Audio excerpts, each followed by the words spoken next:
Big love in the building. Make sure I get that motherfucking lover's patience. Let me tell you one thing though. Yeah, Rose. I don't need no motivation. Trying to change my situation. Make a lane away from niggas. Hit a fade away on niggas. I don't get no explanations. I don't need no validation. I don't see no competition. I don't need no phony bitches. I don't fuck with opposition. Kill them all with preparation. Mix the flow with education. Smoke the whole of medication. Get these hoes above my face. If you ain't adding to my space, then you a cancer to my greatness. Yeah, bitch.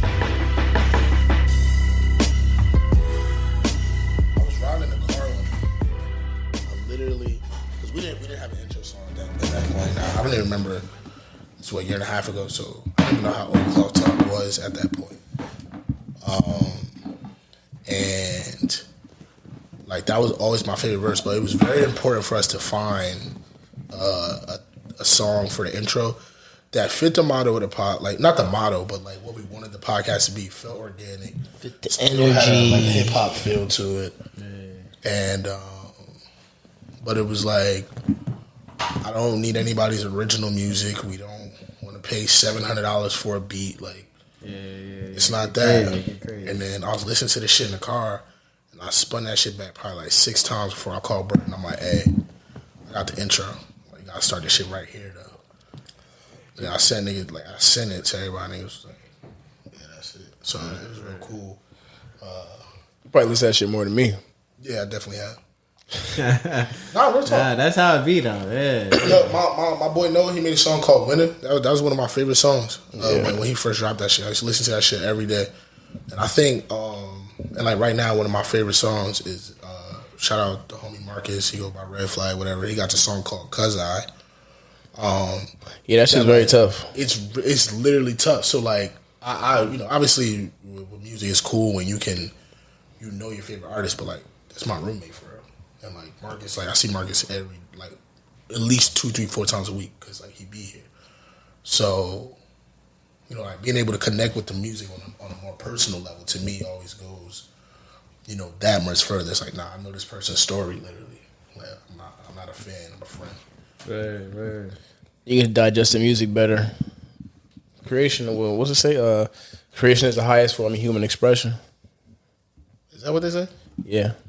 Or the highest form of human expression is creation. Same thing. Yeah. Okay. Yeah. Coming from a creator, you creating. I can understand. Well, I mean, yeah, somebody has a God complex. Well, I mean, you got. Everything is a creation. Everything's an idea. Every single thing is what was an idea. We just talking about before you came here? Like it kind of just spins right back into that, which is like something that I do is cool to other people. Yeah, that's mind blowing when it's just something that you just enjoy to do, and it turns out that this is like, oh, y'all like this. This is dope to y'all too. Like, imagine. You might have to adjust the mic a little bit. Oh yeah, me? No. Oh me? No, you could bring it up. Bring it up. Let's see. You know how to? I think so. If you don't, it's cool. One of those. Yeah, I don't know. What's up, man? Yeah, right. For the weight straight, it'd be all right. Yeah, man. But yeah, bro, like just even. Oh, and that can come. Okay, all right, word. That makes anything. Adjusting. Hey, I fuck with it. Like think about this, bro. Like one day you're gonna be somebody's favorite rapper. That's not your friend. Yeah, nah. Like somebody that you don't know is gonna be like, yo, my favorite rapper is Zig Love. One time niggas I got a ghostwriter. You gonna survive it like Drake? What happened? You gonna survive it like Drake? Hell yeah. And what I think what he just do, I think he just had walking through the pressure. Yeah, right. That's all you do, just kinda like shit go crazy around me. If I just keep moonwalking this way eventually. But nah, I just be cool. It's not tightening. It is. It's the weight. It's this part. Oh yeah, it's just that part got to get a little bit tighter. Yeah, but the audio's gonna be crazy. I just try to make sure. Like, I don't really do nothing for like fans and shit like that.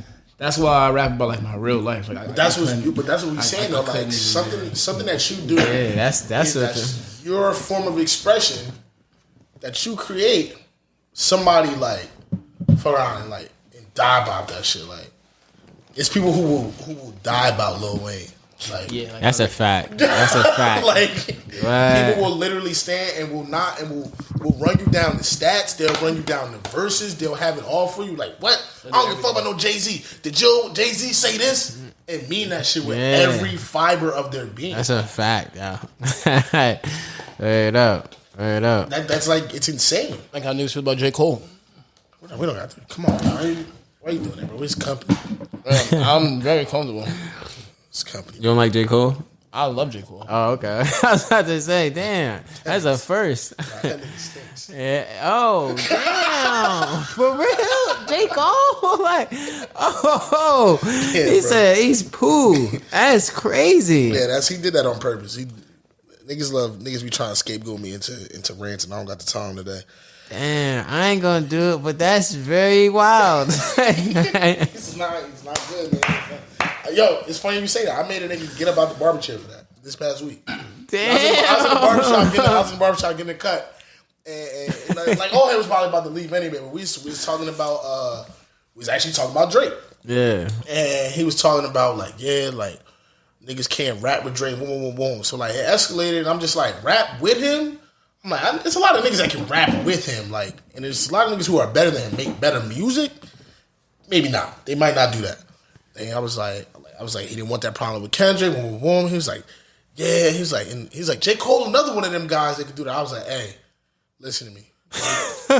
J. Cole sucks. Like, yo, bullface. That's very crazy the way you say these things. Like, because I know you believe him, and that's the craziest thing. Yeah. Like, how could you believe that? Bro, old head he took the cape off, handed the bro his man, he asked for no change.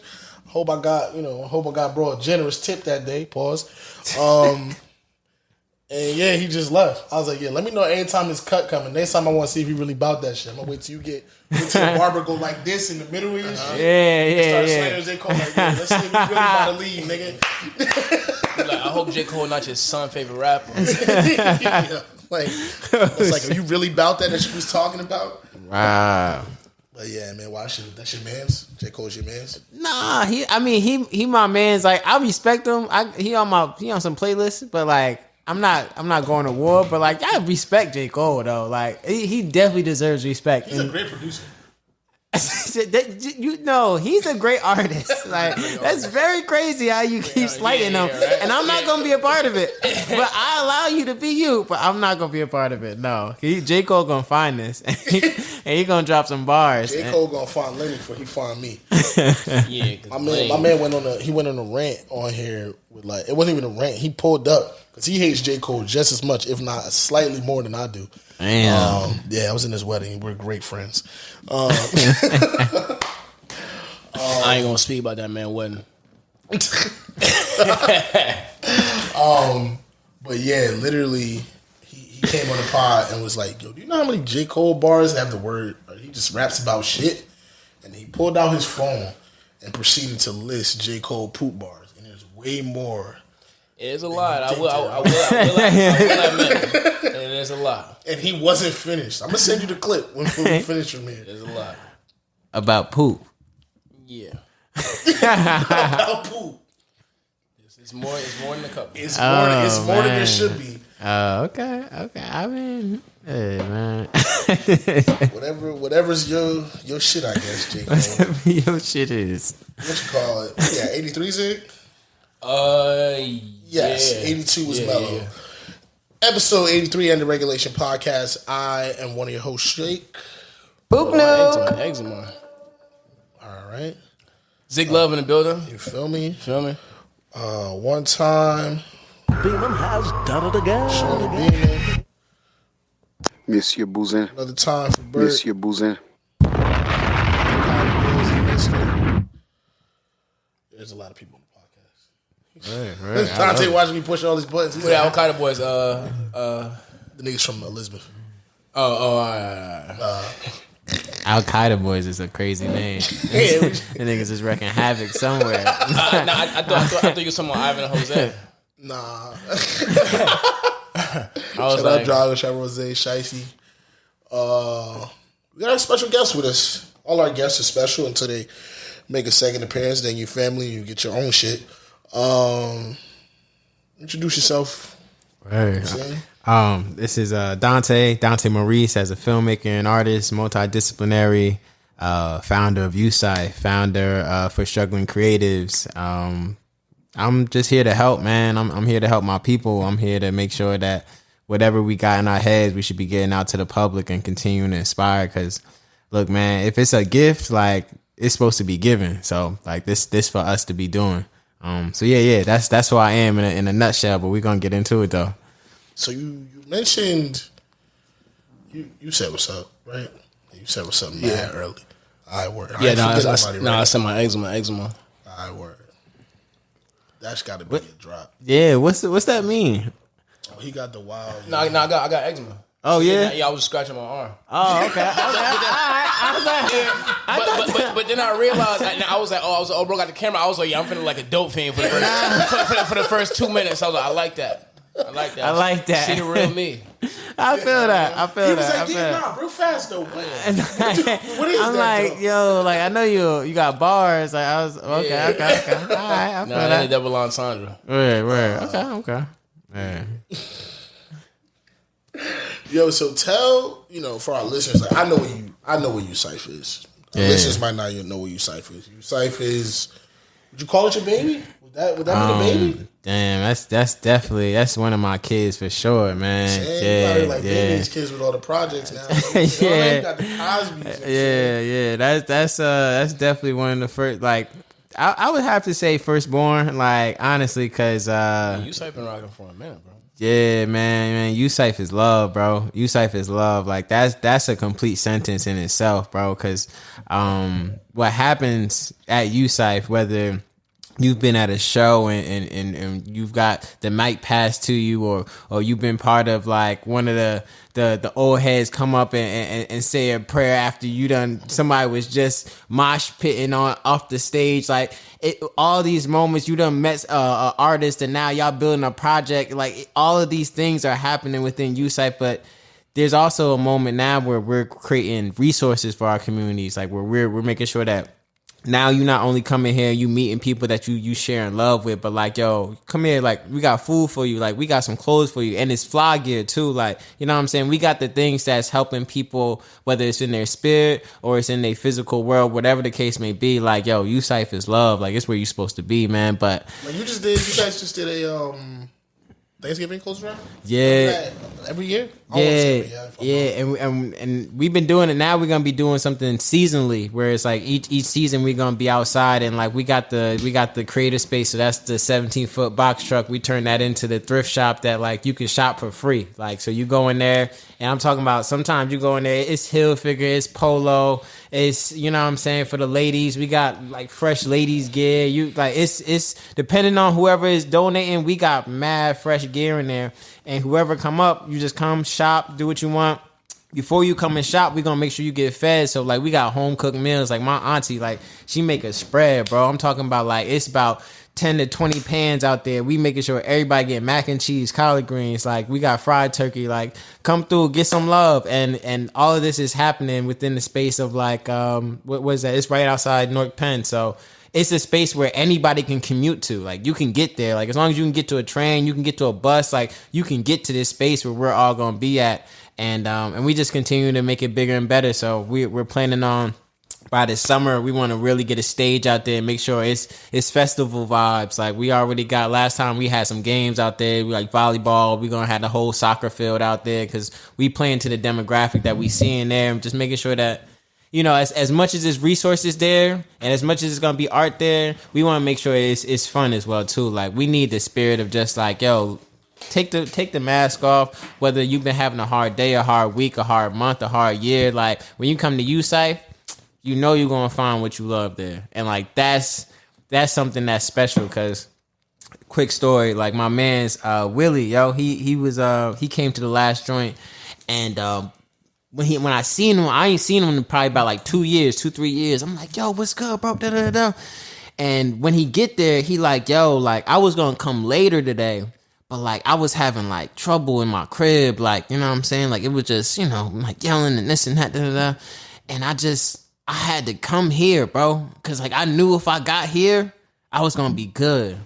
And it's like the fact that this UCyphe do that for you, you gonna leave your home to come here because you know you gonna get back, your spirit gonna come back, you gonna be full again. That's power. That's only happening at UCyphe. Like, that ain't happening at the club. That ain't happening. No, nigga, that's happening at UCyphe, bro. And, like, we're going to continue to make sure that we restore that for people, man. We're going to give them what they need, bro. What's the city response like from that? Like, yo, like, honestly, last time the boys pulled up, whoop, they like, yo, what y'all doing? Like, you see what we doing. Like, you feel me? Like, you can get a play if you want. Like, da-da-da. He like, all right, like, just make sure there ain't no garbage around. They leave. Like, so it's like we got that respect level now, you know what I'm saying? And it's even crazy too because I've had moments where even the press has tried to like put me in a bind.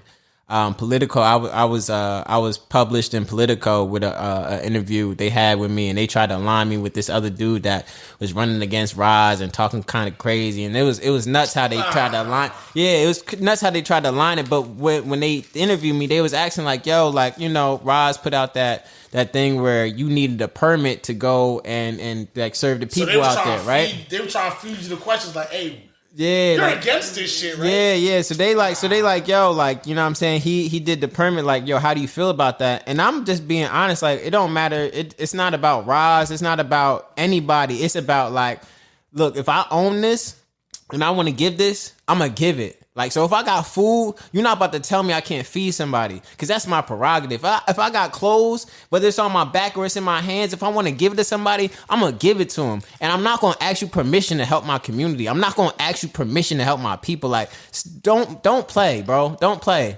And like, y'all could be here. Y'all could join us. Y'all could see what's up. But I'm not going to ask you permission to help my people. And you gotta respect that. And it ain't had nothing to do with Roz. It could be anybody that's standing in front of me. So like when I told them that, I was like, yo, you would physically have to come out there and stop me. They aligned me with this other dude and dropped it, and like Roz was the front page picture.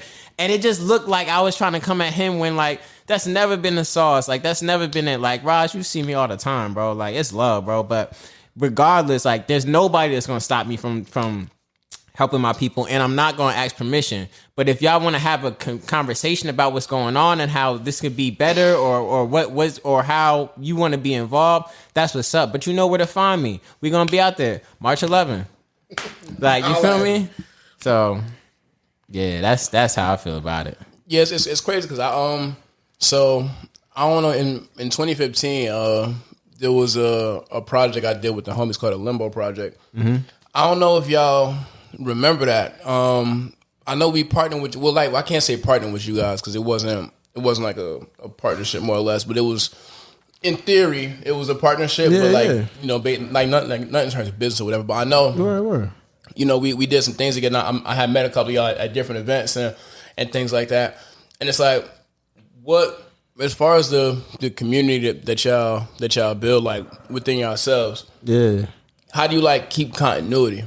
Like, as far as that's a great question. Like, I think intention does that on its own. Yeah. You know what I'm saying? Like, people who don't align, they're gonna be here, they're gonna be gone tomorrow. Yeah, they're gonna fall out. Yeah, you feel me? Right. But the people who know that this home, that this what they want to do, that like that passion is driving them, they gonna pull up whether we talk. Like, if we even had a conversation about, like, you know what I'm saying? Because some people ain't even get no word from me last time, still pulled up. All they looking on Instagram, they tuned in, you know? So it's really on intention. Like, yo, if your intention is to spread love, to continue to be a part of love, and you know what we doing here is in alignment with who you are, you gonna be there. And if you, you know what I'm saying? And if you not, like, it's still love. Because, like, bro, like, I don't know your life. Yeah, you know what I'm saying? So that's that, man. But yeah, I think intention does that on its own, because people like to feel good, you know. Like, people genuinely, like you said, like, intention goes to kind of goes with that as well. But when you can go somewhere and know, it's like getting a good plate of food. Like, make it that simple. Yeah, it's like, yo, if I'm really hungry, but I don't want to spend all my bread, but I don't want to do this, where can I go? Mm-hmm. I can go to grandma's house. Mm-hmm. Grandma gonna make sure the food good. I'm not gonna lose grip. I might leave out of there with some, but not only that, I'll leave with some wisdom. Yeah. My spirit to be full. Yeah, it's like regardless if you felt like going over there or not, like you're like, oh, I gotta get up, drive 20 minutes. By the time you leaving it, like you always feel better. Mm-hmm. Like that's one thing. That's why with my daughter, I always take her to my mom's house. When I get her, if my mom around, she going to my mom's house. By the time I leave my mom's house, I'm like, man, I'm tired. I gotta get this baby ready. Like, but then I'm like, man, I feel good though. Like we got to talk. She got to chill with my little one. My siblings got to chill with my little one. I got to see everybody together, and I'm like, man, I'm the one that's bringing everything together. So I'm not looking at it as like an ego thing, but not a task. But it's more like it's like I'm glad to be part of the reason why relationships are starting to get like deeper and foster, and then now you having more open conversations, and now you could get like it's a whole you know, whirlwind of things that come with that. So creating that space is crazy. That's like probably the most important thing, especially nowadays. Yeah. Especially now where we at y'all separate in our development. We all separate. We all so caught up in our phones. Like everybody live their own individual life within the phone. Mm-hmm. But I see now how, like, remember when we was young, you'd be like, damn, like why the family don't get together like this, and why I see now, like in real time, why I'm like, everybody got schedules, everybody got this, everybody got that. That's why like the holidays and when everybody gets together because everybody's off, that's why that shit, like, as you get older becomes the holidays becomes family. More important. It becomes about family. It's not like going to my friend's Thanksgiving over going to my family's Thanksgiving, or going to like a couple years ago I went to the homie's Thanksgiving. Yeah, and just hopped like crib hopped, and now I'm like, bro, like I cooked my first Thanksgiving this year. My first time. Wow. The crib was definitely. I wasn't really here for it. Like I was kind of in and out, but the crib was definitely cooked up, familyed out. Like, that's tough. Yeah, man. So it's like after I did all that, bro, I sat down, I ate, and I went to sleep. I felt like a mom for the first time in my life. Like, you know how mom, she be done and it just be like, bro, I'm not doing nothing else. Yeah, facts. I sat right here in this chair and went to sleep, bro. Yeah, because it was just like, but I was full though. Yeah, like my family was around, like everybody was like, it was cool. Yeah, and I think sometimes that's really what it's about. And the holidays definitely get us back to that. Yeah, like, I just came back from Mexico. My cousin got married, and it, like, me personally, I don't really feel like I'm gonna get married, to be quite honest with you. Okay. But not in a bad way, nothing like that. I just like it could just be a broken person talking from a space at a certain time. Then later on in my life, I'm like, yeah, you was just a little, you know. Man. Love you know, whatever progress is progress, whatever. But I went to Mexico for my cousin's birthday. Mm-hmm. It was 115 of us, bro. That's a drug. They came from That's a drug. Y'all niggas are addicted to it. Do you like drugs? Y'all niggas ain't use. Yeah, right? Shoot me up. They grab that shit like they grab the keys in their wallet. They be like, yeah. Where's my shit? Ooh, here's the real question. What are people going to choose first? Their Blistex or their vape? I would definitely choose mine. Oh, you gonna do vape? Like, I gotta do Blistex. If you walking into the, we'll say the club or whatever, like you got your Blistex and your vape in your pocket, which one are you like? And they like, you can't go in with both of those, but you could choose one of them. Blistex $1.25. I was about to say Blistex $1. That's a fact. Once you put the value there, that's different. Because you gotta throw it out. Somebody else got Blistex. But chat lips in the club is wild. Yeah. It's very but wild. It's very wild. But you could drink some water and just keep, you know what I mean? Just like, you feel me? But somebody in the club like, now you gotta just... Yeah, it's gonna dry up sooner or later. But somebody else got Blistex. Somebody else got a vape too. Neon lights ashy lips. Your chat lips. Yeah, shit's cracking. That shit look like graffiti on the train. But no, so I went to Mexico, and they my family, like most of them live in Toronto right now. Mm-hmm. So it was cool because they had like 4 buses. They chartered a plane. Like a commercial plane, from Toronto, and it was probably like. I'm sorry, they chartered a commercial like plane? That's what I'm trying to figure out. Yeah. What you mean? like the whole. It's just y'all. It was just them on a plane from Toronto to Mexico.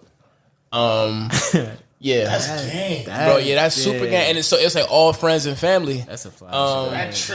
That flight busted, bro. Some so rapper shit. Like, sit your ass up. Wait till we land. Like you walk into the back of the plane and play spades, it's like soul playing. But Why I got to be the back of the plane? Because they playing spades in the back. They're not playing spades in the front of the plane. Because that's where the grandmas and the aunties at. Because they got to get off first. But just going out there and having like everybody link up, it was so dope. Because it was the first time that everybody had been in an environment like that. We had a resort all inclusive. We all got to enjoy ourselves. We got to see love. We got to be around family we hadn't been around in years. Like some 10, 15, 20 years. Like you got this aunt, this cousin, this person, that person all in a room, in a hotel room, similar floors. You just go knock on doors. Like, so I remember it was like, I fell asleep probably like 9 o'clock because I was drinking way too much tequila out there. And I woke up like 1 in the morning. I'm like, damn, I slept through a night. So I got up and I'm just like, let me just walk on the beach, chill out. I go on the beach. I see like a whole bunch of my cousins. We ended up sitting talking for like 6 hours. I'm like, yo, it's crazy because I ain't really talked to y'all like this in like 10-something years. And I just remember how good I felt. Don't get me wrong though. After 4 days, I was ready to go. I was like, yeah, because it was just too much drinking and too much. It was so hot. And I ain't complaining about the heat though. But it was a lot. Like by the time I was leaving, I was so dehydrated. I'm like, yeah, I gotta go. But all in all, though, I enjoyed it. And I was like, yo, family can make you feel so good. And anything that feels like family, whether it's friends, whether it's like, my thing, I like to just pop on a movie. Like, I like to chill with my niggas, but yo, what you doing? Nothing, just watch a movie. Mm-hmm. And just anything that bring people together, I feel like is real. So bringing them back full circle. That's what, even though I've been to a UCyphe event kind of in passing. Mm-hmm. Like, never like woke up and like, was like, I'm going to UCyphe. But right. I've been around things and been in the environment and in the space, and it's always been love. It's always been a real community. I think I know Joshua. Yeah. Dredge, right? Yeah. That's the other co-founder. Mm-hmm. Yeah, exactly. Yeah, so I know he did some stuff. He had hopped in and did a little interview for the Limbo Project, so I know I had met him for a little bit. Yeah. So that was 2015, but I had the Limbo Project band on since that day in 2015. Damn. Yeah, July 29th, 2015. That's full circle moment. Yep. That's tough. Always. What you call it? You mentioned something. I was actually on the topic, so you kind of answered the question. So I ask you, and then I'll go. You say you don't see yourself getting married. So like the question really was like, is how long before you get married, and what are your requirements? So you could probably answer your requirements thing, but how like and the reason I ask this question is more so because I think about the perspective of, and this is not, I don't want to come off of sexist, but like generally, you see a lot of things where like that's something that women grow up dreaming about. Yeah, their wedding day. Yeah, like they plan the shit, like in hanging out with their friends, like how we can kick it and talk about sports. Yeah, we talk about nothing forever. Niggas can like plan bridal showers and weddings and just plan and just plan and just plan. And maybe like marry you. All right. You and your parents handle all that shit. I'm gonna play the bachelor party with my niggas. Yeah. And however, how much you need, let me know. Cool. If I got it, cool. What fucking color I gotta wear? Do it matter? Yeah. All right. Draws? All right. Yeah. But I'm gonna choose some. I'm gonna have a fly suit if you would some dude who care about fashion a little bit. You know, they want a fly suit and shit. But like, they even like, the mother of my child, she bought like my daughter a little baby. And I was like, it bothered me a little bit because I'm like, yo, I don't want that baby out your hand. I was like, yo, you 1 year old, you 1 year old. Like, I don't want you to be like walking around with this little baby with an idea of I have a baby. I'm not saying that it's bad, but just to like, I get it. I don't want that to be like a thought of like you that's not your identity. Yeah, like as a little. But then I'm like, man, that's part of parents. You know, you're going to have to sacrifice some things. And it's not bad that she has it. And okay, sense of responsibility. It's a toy she likes. Makes her feel happy. All right, cool. But I don't want you to be 5 years old, like, brushing like a little, like, baby hair. Like, oh, this baby's so cute. Like, nigga, you 5. Like, but... Grow up. Stop playing with toys. You're in kindergarten. Yeah, give it a shot. Like, but nah, I would like to hear your perspective on that question because mine probably going to be a little long-winded. Oh, man. All right. How long before? That was the first, and then requirements? Yeah. That's like I like that question. I can't measure that because I'm 29 right now. Yeah, so like I'm not 30. You feel like I don't know. Like that's something where that's hard for me to measure because it's. I think the requirements are a little bit different. Like one. Right, so let's do the requirements then. Not that how long, because I guess you would have to find somebody that meet these requirements. Yeah. Before I guess you can put that clock on it, because we men, so we got like, and I'll say this all the time, and it's like, yeah, but you don't understand. So I'm like, no, it's not that I don't understand. I just equate, like, I can't feel a way about something unless everything around it makes sense. Right. So right, like logic is a part of my feelings. Yeah. Where like women can feel without logic, which is wow. Yeah. Yeah, like they'll like meet a dude and like know he, and I'm not speaking for all women, he's a but felon. you know this man just like ain't really all that like good for you. Like you know. I mean, men know that with women too, but it's a little different. Like we could kind of like if we decide to leave, we gone. It's just about us actually decide, because men don't really leave relationships like that. Like we don't. Makes me like, cool. Like, yeah, it makes me cool. Yeah, you like, hey, it worked for me. but Did she cheat? No. Did she stink? No. I'm like, yeah, I love her. Yeah, she made me smile a little bit. Sometimes she makes my pee happy. But see, that's the reason why that's the reason why when it comes to lifelong partnerships, I look at life so like big. Like I feel like, because there's been periods, like I say all the time, I almost died before. So I value my life. I mean, I still live my life reckless in different ways because I value my life, but I also understand that I could lose my life at any moment for anything. So why not experience certain things? But I have to like put myself in less of dangerous situations, just so like I can't say dangerous, but less situations where there's more likely to be a problem attached to it. But which I'm working on kind of as a man. But I look at it like, I don't know if I ever met somebody who made me not want to meet somebody else. And that didn't click to me until I met someone who I like really, really cared for. And then I hurt them and I was like, damn, like I don't really even know like why I did that. It's like why? It's like, well, it wasn't because I could, because I'm not that self-centered. And it was just, I wanted to. Like it was like I kind of wanted to. Like just not that I wanted to disrespect the relationship, or not that I wanted to disrespect you. Circumstantially and consequentially ended up disrespecting you, which I guess would say that I cared more about me than I cared about you. But that's wrong because I signed up for a relationship. However, it doesn't change the fact that I still wanted to do it. So then it becomes like, where do you want like your life to go? Because I feel like people introduce you to different things about life. You can meet somebody and by doing certain things with them, you can unlock a different part of yourself. Like you meet a girl today, she could be a yogi. So now twice a week you're doing yoga, and then that links you to meditation, which links you to a better frame of mind to helping with your depression, anxiety, whatever you got going on. And y'all could build a romantic relationship or any type of relationship. It doesn't have to be romantic. But then you can meet somebody else in a couple weeks, and that person maybe live life a little bit on the edge, and you realize, yo, I like living my life on the edge a little bit, and they bring out the adventurous side of you, or they make you look at yourself like, I am capable, like I can do certain things. So now you traveling the world a little more.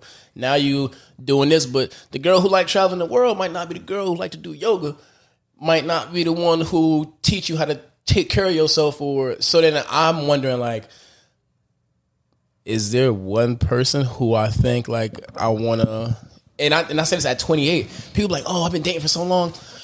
Our generation dates kind of, I can't say like trash because I can't compare it to old whatever. It's garbage. Well, it's garbage, but every generation is garbage. Yeah. Because you look at, just staying with the time. yeah, we just stay. Yeah, so dating is just a cesspool of just like, I'm not gonna say garbage, but like just it has its inconsistencies. But I feel like for me personally to have one of the things too, I feel like marriage is one of the biggest decisions you'll make. Finance is important, bro. Like finances are super important, and everybody wants to. Yeah, I love somebody, and I work with them, and I whatever.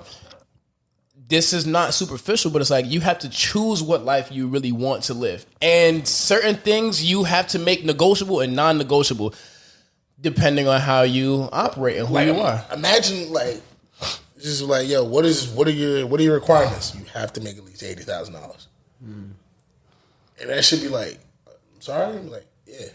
Like, for the quality of life I want my later in life self to live, making less than this is not going to cut it after a certain point.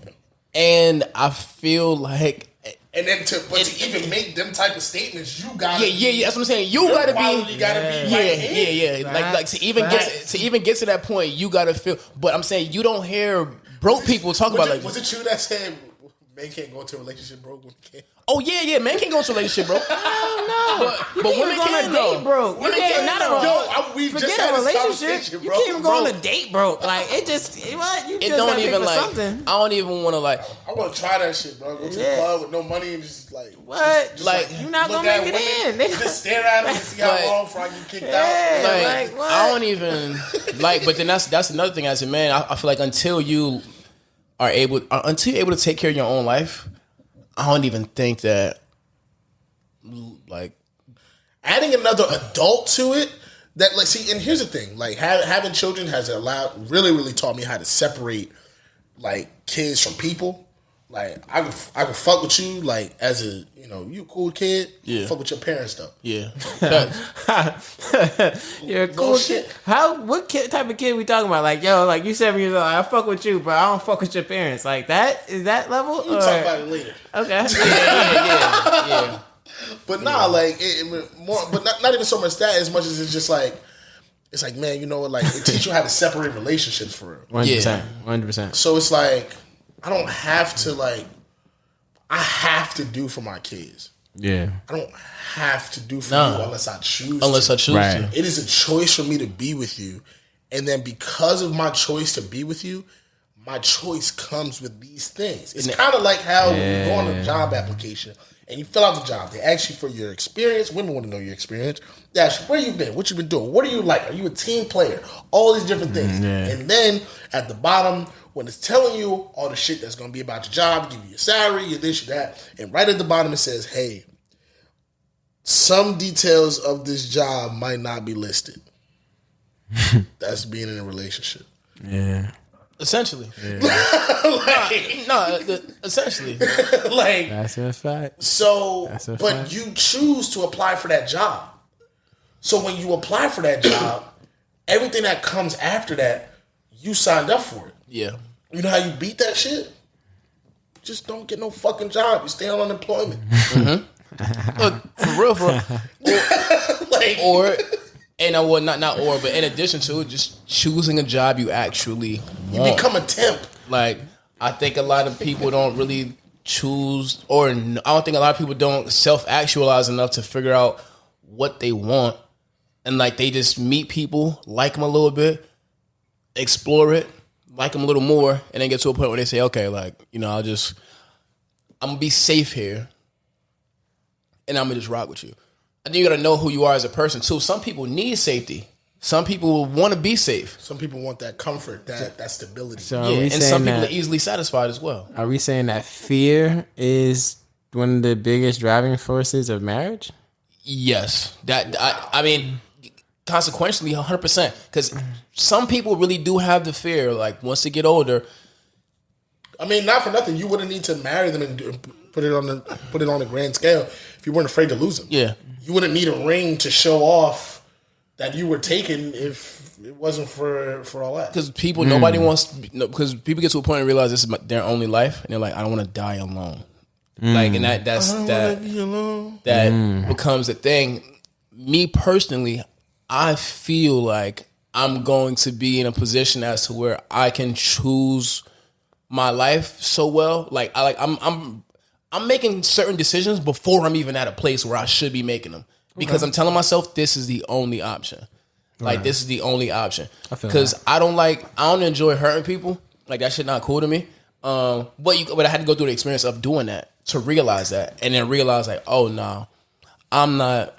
I'm not doing this. I hurt somebody just because I wanted to be myself, but I didn't know I wanted to be myself until I was doing it, and then I couldn't be man enough about being myself. So now that I have that understanding, that actualization, I'm like, okay, but then I have to realize what's myself and what's just a bad habit. Like, am I boxing myself in because I think I'm a certain way, or is this actually how I am? And am I getting more self-knowledge to really actually learn about myself and what I want to choose to? Because, who you marry is probably the most important decision in your life, for real. If you're gonna go down that road, absolutely. Yeah, bro. Because when you choose that person, you're choosing that is like I'm going to reproduce with you. Yeah. Like I'm at my cousin's wedding. I'm crying like it's my wedding, and after like 5 minutes, I'm like, God damn, I hope these niggas don't divorce. Yeah. At the wedding, in my head, I'm like, yeah, this shit was beautiful. Yeah, this shit was beautiful. I hope this shit don't end. Yeah. But if I didn't, and this is the one thing I use to quantify it, I think now it might be close to like 55% of marriages fail. If you was gonna get on the plane, and if you got on the plane, they told you 45% of the time it's gonna land. You gonna stay on the plane? Damn. Get my ticket back. Probably take a bus. Hey, everybody gets it. Girls are like buses. Miss one, next 15, one coming. Nah, but shout out to Gucci. Did you go live at the wedding? Live? Yeah, like on Instagram. No.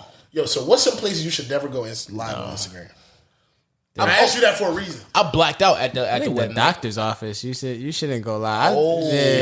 I've definitely seen some people posting in the doctors. I'm like, yo, it just seems like something's wrong. Like I feel like, yo, we should come rescue you right now, or like you need help. Crabs go, you live, ain't you? It's like no. It's like, hey, do you want to turn it up? No. You're all like, good. nah, it's cool. There was me. Yeah. It's like that's another thing people share a lot, but. What's another place you should never go live? Yeah, shower. Depends. You right. If Shorty OnlyFans in it up, that's the perfect place to go. Get your bread. I was just introduced to one of my fans. I said one of my fans. Wow, one of my friends' OnlyFans last night, and I was like, I watched it. I'm like. Nah, I let my homie join. I let my homie join. My homie join. I was like, I'm not having this on my phone because I'm gonna watch it. I'm gonna watch it. So I'm like, nah, you can watch it for me and let me know how that shit is, bro. But damn, what's a place you should never go live? Yo, church. I'm gonna say a funeral. I witnessed somebody go live at a funeral, and that was insane. That is crazy. Like. Going live at it. Well, I guess you could go live at church because they be going live. They be like they this do it themselves now. Church. Yeah, because you giving people the word. Follow us on. They taking Instagram, Cash App ties and everything. Yo, which is really crazy. Yeah. Which is really. I'm not gonna hold you. I feel like they all should be electronic. Yeah. Some of that money disappears.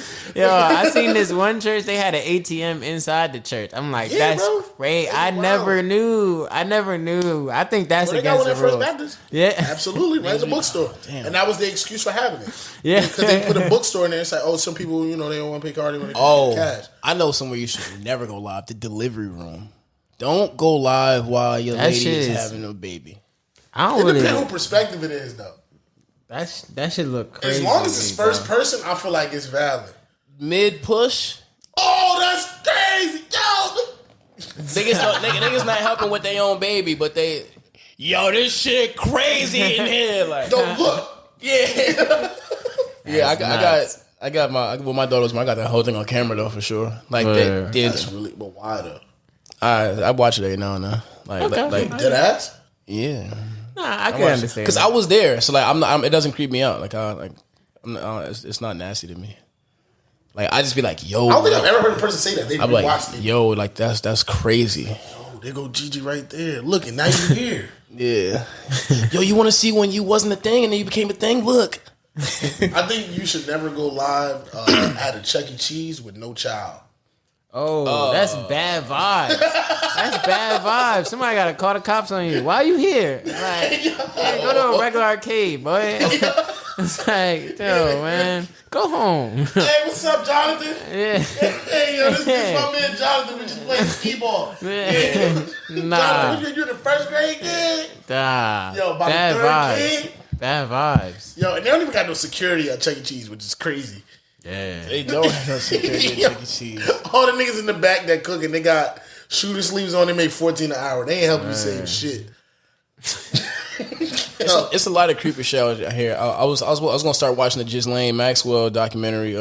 Sandy Say her name again. Ghislaine. Ghislaine? But her name is Ghislaine. Oh, Ghislaine. Ghislaine Ghislaine or Ghislaine? Well, no, I said Ghislaine. But I heard that on an actual news source. What made you go with that verse? But yeah, pronunciation. It's probably Ghislaine. Somebody said Ghislaine on TV. Yeah. Yo, that's the episode name right there. Ghislaine. Ghislaine Maxwell. With the J. That's Yeah. That's on some X video shit. Yo, that's why say her name again. Hey. So are we gonna use her face? Yeah. There has to be jizz involved though. Ghislaine. That's what I'm saying. Like we can't little dick this. We gotta figure this out. Yeah, we gotta figure this out. Nah, actually, we're not gonna figure this out. Yeah, I'm about to say not in real the time. Harvey one, not the That's the what FC that's Island lady. Yeah, It's getting real crazy. Yeah. Never mind. Yeah, I'm about to say Throw it it's out the window. We're not gonna do that. Yeah, everybody doesn't have our understanding. Yeah. Yeah, you know. Yeah, no. But her name is Ghislaine. Yeah.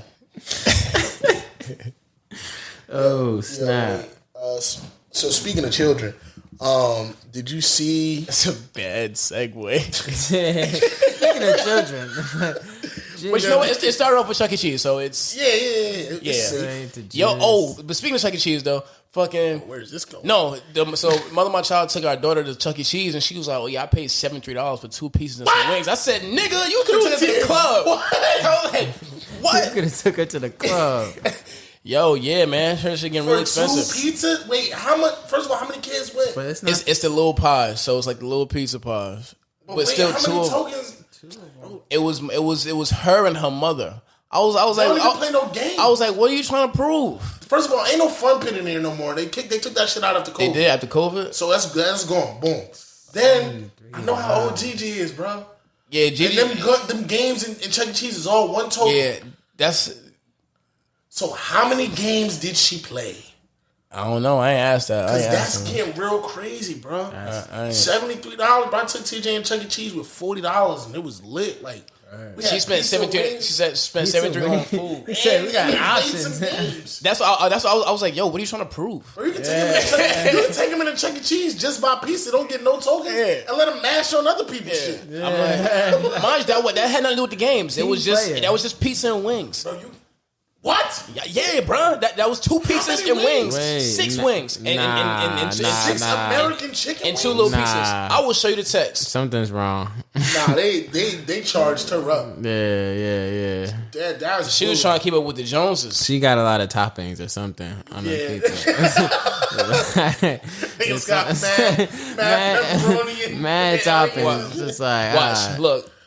$40 in 2 toppings. pizzas and wings came out to $76.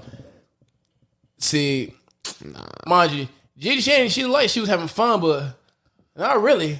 She like, but not really. Yo, you can get on that same ride at the store for 75 cents and go and buy a red berry pizza for $6. Give her a quarter water. Yo, what? You could have did that whole shit in $10. That's crazy.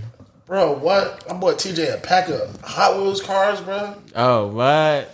It's lit. $10 It's lit. 4 cars. Bro ain't care about shit else. He sliding fucking cars. Lost all them shits. I'll buy you 2 more packs. That's fine. Yo, you damn right. And moms used to be like, you don't even take care of your cars. Yo, I'm gonna take care of a car. Yeah. I'm 6. Like what the fuck? But yeah, it was a mom. She was cyberbullying her.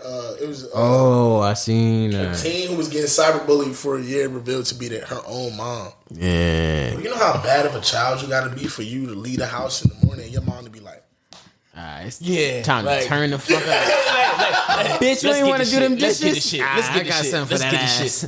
like, yo, that mom was really spitting her thoughts. Like, she was really like telling her daughter how she felt about her in real time. Like, imagine figuring that out though. Was the daughter coming back home and telling her mom about it? But like, what? Like, was they eating dinner every night? Like, yo, bro, somebody bullying me online. She probably and then shit like the mom like, really? Damn, that's crazy. Wait, they white? Yeah, you know, all right. But like, okay, my question is though, this is the picture.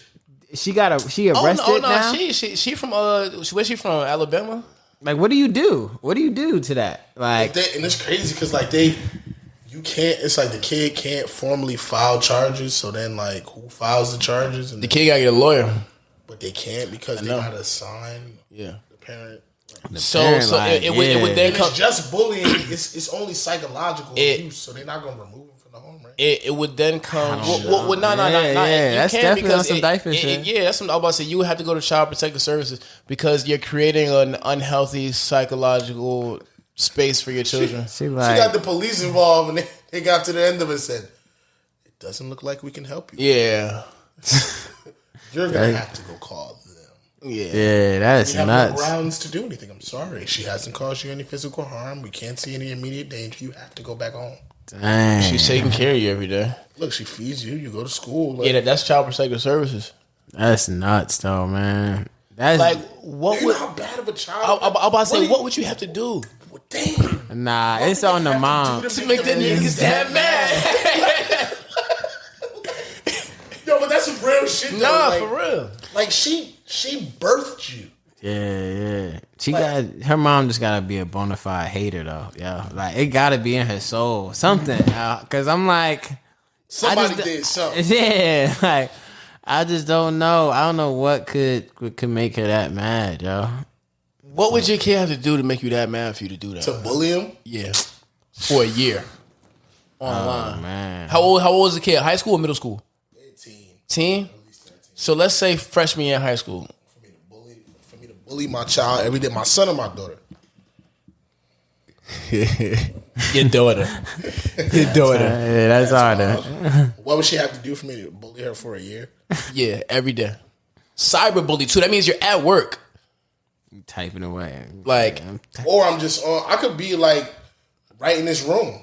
And like, you know how kids text in front of their parents? I can be like, I'm saying though, like I'm saying like you would have to be like. I mean, it's throughout the day when she at school, she catching this heat. Yeah. But then even when you come home too, like, Oh yeah. Niggas Sit at the dinner table, sit at the dinner table frying you up while I'm frying some eggs. Like you feel me? Even I wouldn't fry eggs for dinner, but who knows? Well, actually, you know, I'm honorary Dominican now, so yeah, I probably fry an egg for dinner. You know, some mango. But what would your kid have to do to make you that mad? Because see, at that point, you're talking about real life. Like you're talking about. This is a great question. yeah, because it seems like it's like, damn, to intentionally cause my child like despair for 365 for over 365 days. Because crashing my car not enough. Crashing my Bentley not enough. There's no like it's not. You would have to do something deliberately evil. Yeah. Like and even then, it has to make my intention. It has to hurt me so much that I want to see you feel angry. And these jokes gotta be good too. Like you can't, like, you feel me? Like I have to really be laughing. Like damn, I killed this thing. Like, but I don't know. I think for it to be my daughter, for me to fry my daughter every day for We're a talking year. about bullying. Yeah, bullying, like really bullying. Like we're from the era where cyberbullying had just kind of dropped. Like it came out. Yeah. It was like the drought one, like the first one. Yeah. So like right under the tweet when I seen this shit, it was there's probably I remember when he tweeted this. Tyler the Creator was like, how the fuck is cyberbullying real? Nigga, just walk away from the screen. Like nigga, close your eyes. Yeah, that is. And one of these 29.7 thousand retweets is my original account. Yeah. Because I was like, yeah, like This to me, nigga spitting. that makes sense. Yeah. I think I would have to be in a relationship that I like was really finna. If it was my son, it would easily like sleep with my wife as soon as it's not his mom. I would have to be. Because I couldn't do it to my daughter, but my son, That's- yeah. No, what I'm saying now, if it's your daughter, That's like, deep. Nah, my daughter, I couldn't in my heart just cause her pain for a year. but what would she have to do? Like we potted, because I'm like, I mean, I have no idea what the answer to that question is, but I would think like, I can't imagine. and I have a daughter in real life, so it's like, Bro, I could never just cause her pain. Like, yeah. Not her. Well, yeah, I mean, you're not My her. son, though, like I'm like, man up, nigga. Yes. That's mad funny. Fuck around, close your eyes, nigga. Look away from the screen. That's what I'm gonna tell my son. Like, What you mean? He's bullying you on the computer. You gonna see him tomorrow? Like, yeah, all right, cool. Close your phone. Don't look at it till tomorrow when you see him and point it to him. Be like, yo, what's that about? Yeah. Like, And pull up on him. Yeah, don't be going back and forth. Then walk away and giggle to yourself. Like, yeah, I got that thing again. Yeah, that's like, mad funny, yo, because it's really you. Trying to teach him a lesson and shit. Like, hey, being a bitch. Teach you a lesson.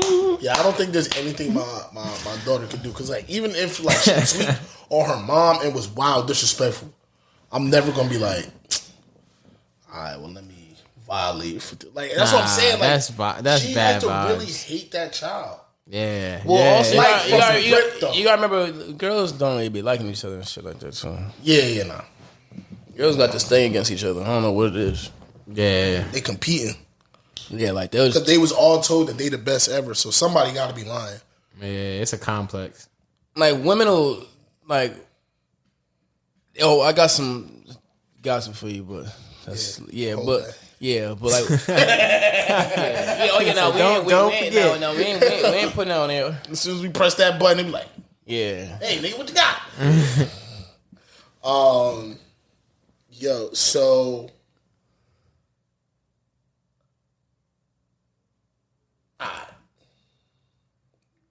Spaghetti. Nah. That goes anywhere. Pause. So this way we can go that. You're wild. You're wild. Alright, boom.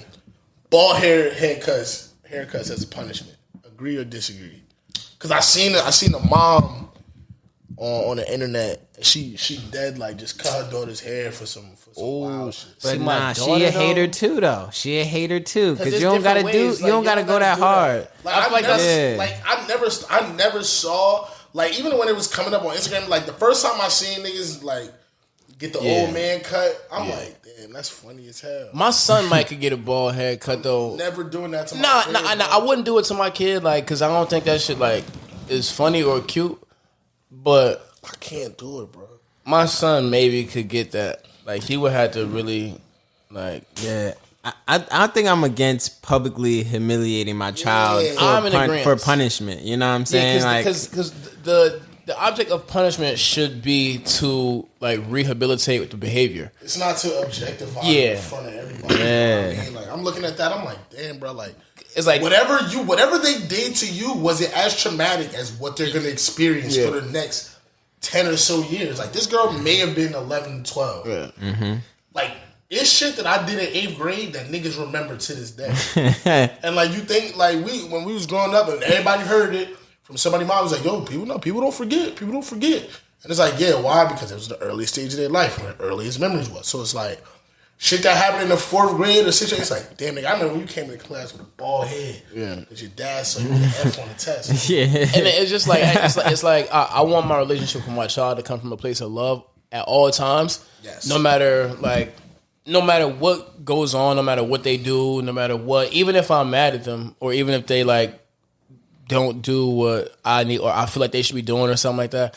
So I wouldn't want my kid to come home every day and see me and have to wonder whether or not you love them. I love them. And I feel like once you start doing painful shit to your children, then like resentment like builds and absolutely. And, you know what I'm saying, stuff. But they're not going to agree with every decision you make, of course. But that's why I do think if they know that you made it in love, they can accept it. Exactly. Like, and kids can see that. Like it's very like, and it's like we notice it like as we get adults. It's like it's some people that like we not taking the conversation past a certain point. For yeah, right. Like we don't have the relationship where it can withstand. Yeah. Going past like as soon as we go past A, it's done. We're not going past here. Yeah. Conversations. Yeah. It's only gonna go left. Right. So we can just not go that way and like stay in front of A. And It's never good. a problem. And it's not. You never wanted to get that way with your kids. Yeah. And I see that through my own experiences. And I just be sitting there. I'm like, bro, like it's certain things like my mom and my pops. Like you not talking to me about it. We're not gonna talk. We're not gonna have this conversation. Like you can have your perspective. I'm gonna have mine. Like I'm old enough and I support myself enough to where I don't necessarily have to care if that's your perspective. Like, and that's where we're gonna leave it. Cause like I'm not gonna argue with you and the days of you putting your hands on me have been over. Right. So, and like, not for nothing, like, we talked about it on this podcast one time. It was like, when Sean brought it up, it's like, your parents hit you because they can't. Because, like, once you show them that they can't no more, like, that shit just stops. Like, one day, niggas be like, all right, I had enough. Yeah. And then it's like, all right, like, am I going to have to fight my kid and physically hurt him? Or is it just like, all right, you know, this is the stop? Like, violence being a repercussion to anything that happens, like, it's a reality. But it shouldn't be as much of a reflex, I think, as it is. Yeah. I give y'all a story, man. I remember, I think this was like junior year of high school, and I had did something. I got suspended, right, from school. It sounds crazy knowing you. Yeah. But nah, I would push the limits, bro. I would push the limits. Absolutely. You feel me? This time I got caught pushing the limit. I'm a limit pusher. You feel me? So like I got suspended on something. Either way, get home. My mom come in the room. She got the belt. She like, you feel me? You feel me? So like, now I'm fully clothed. Like, this is a walk in the park, but I'm gonna let you get your rocks off. Like, cool. She going boom, boom. Like, it's hitting my jeans. It's not even hurt. It's just like, all right, it's a lot of action happening. I'm putting my hands up. All of a sudden, it's just instinct. I just grabbed the belt in midair and just snatched it. She looking at me. It was like a pause. Like, slapped her. Like, it was like, I got the belt in my hand. She looking at me like, give me the belt back. I'm like, all right, yo. I gave her the belt back. And now it's like, well, what are we going to do? Yeah, like, now you just angry. Which way do we go? Yeah. So, yo, it's those moments that, like, redefine the relationship. Like, come on, yo. Like, we passed this. Yeah, for sure. I remember that in high school. When you say that story, I picture the oratory piece you had. It was like, yo, they beat me. Fact, yo. I'm like, yo, what is going on here? Like, yo, this shit is not even... This is just action happening. Like, it's not hurting me. I'm not learning nothing. Let me get this belt. Yo. Crazy, yo. That is hilarious, bro. Mm-hmm. Yo, I feel like every kid had that moment though where it was like, hey, this is done. Yeah, bro. And it's like, at that moment, it's like, all right, cool. Now we gotta, it's like, I might not be grown, but like, we kind of gotta start doing this. Like, we're gonna have to rebuild this whole parent shit that we doing. Yeah. However you was doing it prior to, you know, whooping my ass, like, that's dead now. We not on whooping ass parenting no more. We on no whooping ass parenting, which means we don't make idle threats. Right. Like, so all of that, I'll slap the shit out you. That has to go over there with the ass whoopings because you're not finna slap the shit out. Yeah, that's not happening. It's not happening no more. Right. Like, imagine right now, today, getting like the shit slapped out you and just being like, yeah, nah. Just nah, and that nigga's like, all right. Yeah, nah. And it's like, and the nigga slap me and be like, what you gonna cry? Be like, see, that make me feel something right now. I don't even think it was the pain of shit back then. It was knowing that you literally couldn't do nothing about it. Yeah, it's like, yo, this shit don't even hurt. But it's like you fighting, like you crying while you trying to fight back, knowing that you ain't doing nothing. Like, it's more like you just getting angry while you like, oh, like I can't do shit. I never used to understand, like I know people who, like, when they get mad, they cry, and that it's not until you use that analogy that I understood.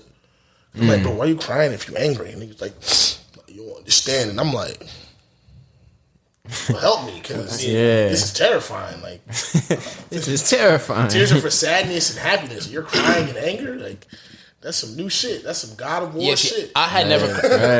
straight up. See, I've never cried out of happiness, but I'm thinking, like, maybe that wedding was me crying out of happiness, but I don't think that was happiness. Nigga said it was the happiest. It was the most my family has ever been together, but I was happy, but I feel like it wasn't for y'all, though. Like it was a beautiful moment, but I'm not happy for y'all. About to go through some shit. I'm not happy. Well, no, I was happy. I was happy for them, but I don't know. I think that's what I said. You was happy for the moment, and then right after that, you said, "I hope they don't get divorced," which is exactly what I said.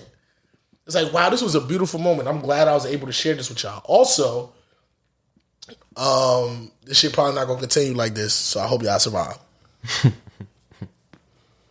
Yeah, I don't know why I was. I mean, that makes sense though. Like how many relationships do you think peak at the wedding?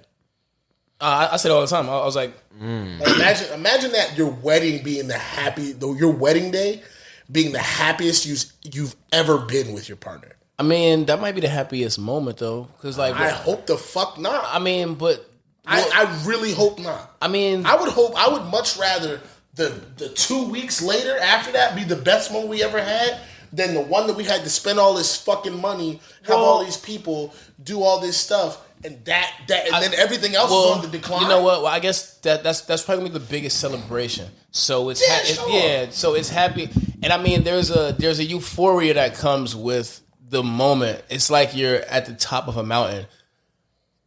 Then you know you're never gonna climb that mountain again because that mountain only exists for that day, and then the rest of marriage is like a whole bunch of little mountains that amount to a huge mountain in theory.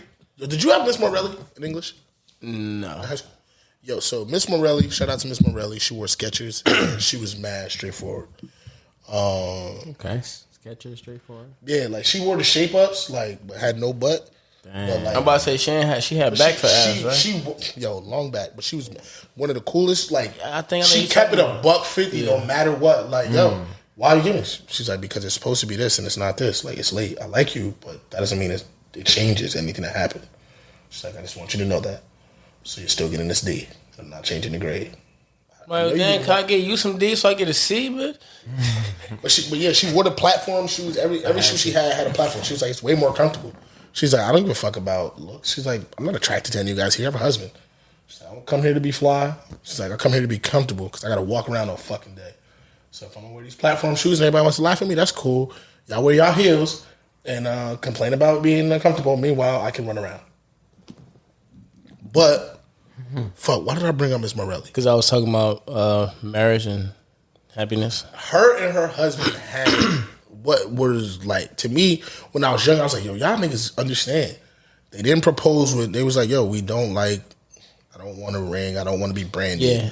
Like, you got to build your own life. Yeah, they got Christmas ornaments because their favorite holiday is Christmas. So, like, he proposed to her with a Christmas ornament, and every year at Christmas they put the tree up together, and the symbol of their marriage is right there. And it's like they keep it around the house and it's out or whatever, but like literally, that is like that outlook. That outlook that's on happiness. marriage. Yeah, like bro, you want to talk about a happy person? She's like, yo, when I die, I don't want no funeral. I want to be cremated. I want to be made into a brick, and I want to be put at Disney World so I can die. But even after death, I'm at the happiest place on earth. That's tough. She thought about that one. Yeah, she thought that through. She a thinker. When she said I was in awe. I was 16. Like, damn, nigga, like. Yeah. I was like, that. It sounds like some bullshit, but like that's really cool. Like, white people not that bad. Yo, it's some good ones out there. Nah, it's definitely. You know what I'm saying? Hopefully they sponsor this podcast, or not. You know, we don't need y'all. You going? That was two extremes. Mister gonna wake up from the dead. He gonna walk in right now. We can't say that. Yeah, that's why I miss the guy. As soon as we get this visual straight out, Mrs. off camera. He be like, yeah, gang, I don't know. He be like, it's authentic. He be like, I don't know, bro. And it'd be like this, like, he's like, one of them people, like, he's like, you know who I'm talking about. I'm like, bro, what you talking about? Bro, them, bro, you know, why you, yeah, nigga, like. It's like he really trying to figure it out in his head, like how to say it without saying it, like one of them people. Like, yo, why do I think like this? I don't know. I just niggas been through shit from bro. The wick, bro. But nah, that's why I'm a firm believer of like. That's why I want to know. I need to know who I am as a person and what I want to do before I can create any type of partnership with somebody. Because once I create that partnership, I want to make it like how I want to make it. Well, how we want to make it ultimately, but somebody who aligns with the shit that I'm trying to, the way I want to live as a whole. Like things don't have to be as conventional as we make them seem. Yo, have y'all ever had a conversation with a stranger that changed your life? Yeah, for sure. Tell me about it. Whichever one of y'all wants to go first. So there's that thing of like you might forget what people say, but you'll never forget how they made you feel. So I'm gonna have to take a couple seconds and think about this. You know, it's fine. We're just recording a podcast, so whatever. Yeah. I think one conversation I could say, it was this guy, and I know it was in like North Plainfield or Plainfield or something like that. I went to this like studio session. So many people I've never seen again. And it was in this attic area, and it was like a little studio, but it was like some makeshift shit, right? And so I'm there with this guy Ernie Gaines, and one of his friends just come up. It's some weird dude, man. He got tats on his face and all type of shit. I'm in there with my brother. It's called the whole North Weird. Yeah, it's just crazy, yo. So this is the first dude I've ever seen like this, and like, you know, some shit, and either way, like as all this stuff is going on, it's just like crazy vibes in there. He just kind of came over to me and just started talking about like music industry and like just some weird shit, and I'm getting mad weird vibes, yo. And it was just like to the point of what he was just saying, like a lot of just like how people are just like not owning what they're doing, and they're really like giving away a lot of who they are to this industry. And by the end of it, yo, like weird vibes, man. This guy was like, yeah, man, you know who I am? I'm like, nah. And so I had walked down the stairs. He's standing at the top of the stairs, and yo, he just a silhouette, bro. And man's just like, I'm the devil. And I'm talking about, bro, like, I'm looking at him, and I'm like, whether you crazy or not, I feel some fear in my body right now. Like, let me go, yo. I got out of there, and literally, then I seen him. Now, I left and I drove. I seen him at the corner afterward. There's no way he got from upstairs to the corner that fast. And yo, I never seen him again in my life. But I remember that when I was just like, damn. So they really like this music industry is really like predatory against people and their creativity and yeah, that I never forgot that shit, yo. I never forgot that shit. Conversations with the devil. Yeah, for real, yeah. That shit was mad crazy. I don't know what song was on, but it felt crazy. So one time, damn, did I just have a brain fart? Fuck. I almost feel useless because I've had, I'm the nigga who talks to all the random people. So I've had so many conversations with so many people, and I almost cannot recall one. Damn. The one I just had, I had it in my head, and I was literally waiting for Dante to finish. I'm like, all right, cool. Boom. As soon as I start talking, done up. Shit gone. Well, I feel like I walked into the walk. What's it, a walk-in? Yeah, so like that's a thing in the culinary industry. Like when you like, he's like, yo. Yeah, it makes sense. And you just like, you about to run downstairs, and then you had a whole list, and if you ain't bring that shit with you, you get right inside the walk-in where everything is at, and you just be like, why am I here? Fuck. Yeah. Bro, I was definitely in here for a reason. Like, yo, do you remember what I was doing? Nah, bro, why the fuck would I know? Like, yeah. You came down here, it's like, yo, like, and then you just start like naming everything that's in there, trying to remember what you were cooking. Like, he's like, how did I get here? Why am I in this room? And then that bitch be cold, so it's like, I'm about to leave and figure it out. I'm not about to stay in this joint. Hey. But I remember, so like, conversations are, like, connection is like a huge thing for me. Just everything is temporary. Everything begins at one point. Everything ends at one point. Every relationship begins and ends, whether it's through falling out, death, just separation, or out of sight, out of mind, whatever the case is. Everything only lasts for a bit of time. So I remember, oh, wow. So there's two things. Once I took a bus to Orlando. I was 18 or 19, something like that. I took a bus on there. All my uncles, they flew and shit, but I just want to take a bus because I'm a weirdo. Like, I like long rides. Pause. What made you go with that? I mean, verse? I drove to New Orleans 22 hours. I drove to Orlando 18 hours. Well, no, it was 21 hours on a bus. I drove to Miami. Drove to Atlanta a hell of times, but drove to Toronto a bunch of times. But I'm waiting outside the bus, and we hop on the China bus. For niggas who know that, China buses, yeah. So I think I paid like $40, something like that. Some super wild cheap. That's how you know bolt bus and them shits be taxing. But anyway. But yeah, I paid like $40 and shit. But I'm waiting out there and I see this girl, and there's just two things that you know if you from New York. You know a nigga from Harlem, and you know a woman from the Bronx. Like, so I'm looking at this girl. I'm like, she from the Bronx. I'm like, I don't know. I'm like, she from the Bronx. Describe the look though for those of us who are not from there. Like when I hear a nigga from Harlem, I just think of Joel Santana, and I feel like it fits. A nigga from Harlem, when he walks into a room, you got like he's the loudest nigga in the room before he speaks. There's nobody in the room that's gonna be anything like him. You're gonna be like, yo, like this motherfucker could, like, just he's going to be the person in the room in one way or another. Maybe not the flyest or the coolest. That's what I said, the loudest in the room without saying that. More or less. And woman from the Bronx, she got this, like, it's like a grit to her presence where, like, very Foxy Brown. It's like, it's they usually the black, Puerto Rican, Dominican. Like, if we just generally speaking, like, for the most part. And there is like they probably will have some fly ass Jordans on or some ill footwear, something like that.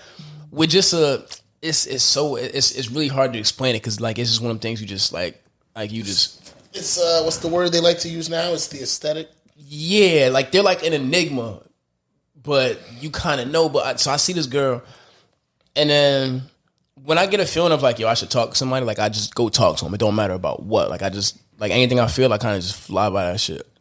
So she looks at me. And she was like, are they like really going by the bus numbers? Because they gave us like tickets with numbers on seat numbers and shit. I'm like, I'm like, nah, you can sit wherever you want. Like, not knowing the real answer. But I'm like, nah, you can sit wherever you want. Like, fucking China bus. So we go and realize they are. And then she's like, oh, what's your number? I'm like, 53. She's like, oh, mine is 55. And I'm like, oh, this is my girlfriend now. Like, so it's this dude. it's this dude sitting in the seat. And I was like, yo, I came with my lady, whatever the case is, but you know what I'm saying? Like, yeah, you could raise up for me. And then he was like, yeah, bro, no problem. Some white dude, like, cool dude, whatever. And we end up literally. Did you say raise up though? Like you said that to him? Nah. I was gonna say, yo, that's mad disrespectful. Nah. I'm not going to raise up for you, sir.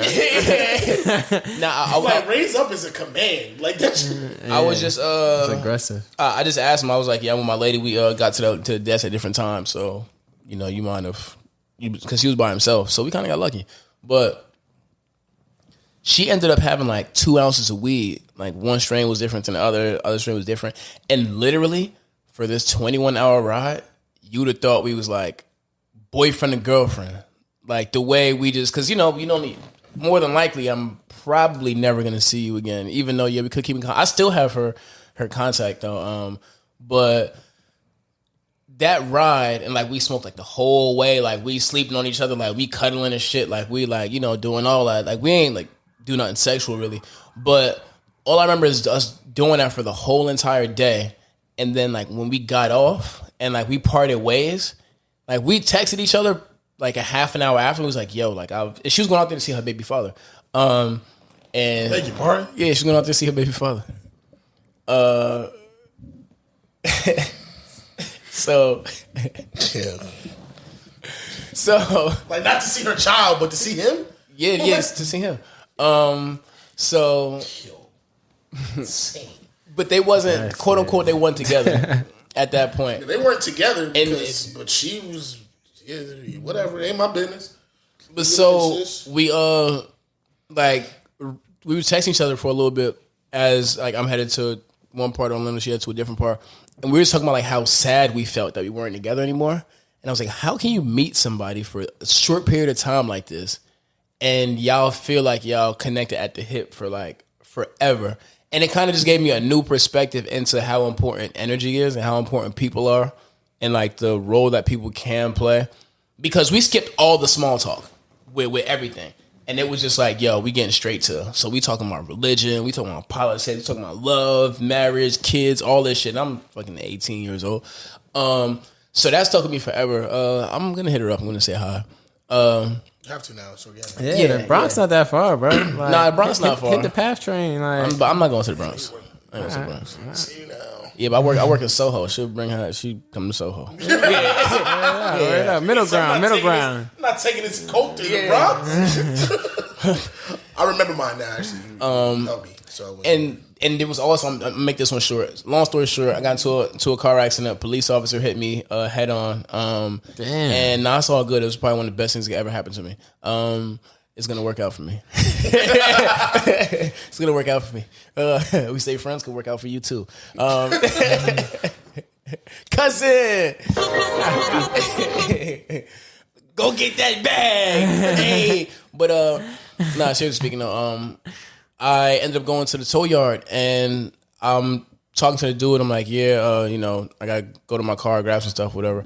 And he gets my key. He's like, oh, wait, you're the dude who got hit by the cop? And I'm like, yeah, like, how the fuck you know? And he was like, well, I remember when they brought it in. I remember seeing the key, and it was, like, just a lonely key. So he's like, yeah, and I remember, like, whoever came in, like, I was going, just be like, yo, like, how are you? Like, are you all right? Boom, boom. Like, black dude who everybody treats like shit. Because people go into the tow yard with no license, no insurance. What tow yard? You know what I'm talking about. You know what I'm talking about. The black dude down. What tow yard? Dendy. Downtown, not downtown nowhere, but like it's 78. It says on Raymond Boulevard, but it's like oh no, I'm talking about something different. No, I think we talking about the same thing, bro. The one I'm talking about is near Union. I think we talking about the same thing, bro. By Valley Fair. I don't know. It's a Wendy's near there. It's like in the cut in the dirt. Like you make a right into that shit, and it's like it could be a movie in it. Like the shit I went to had like a big ass gate. Like you couldn't get in that shit. You had to walk in the shit. It's all bulletproof glass in there, all type shit. Like the shit was big. It looked like a factory type shit. It's huge. Like the outside part is big where all the cars at. Yeah, it's mad big. Like they got to put you in a van and take you. I ain't getting no van, brother. Wasn't nobody taking me on no.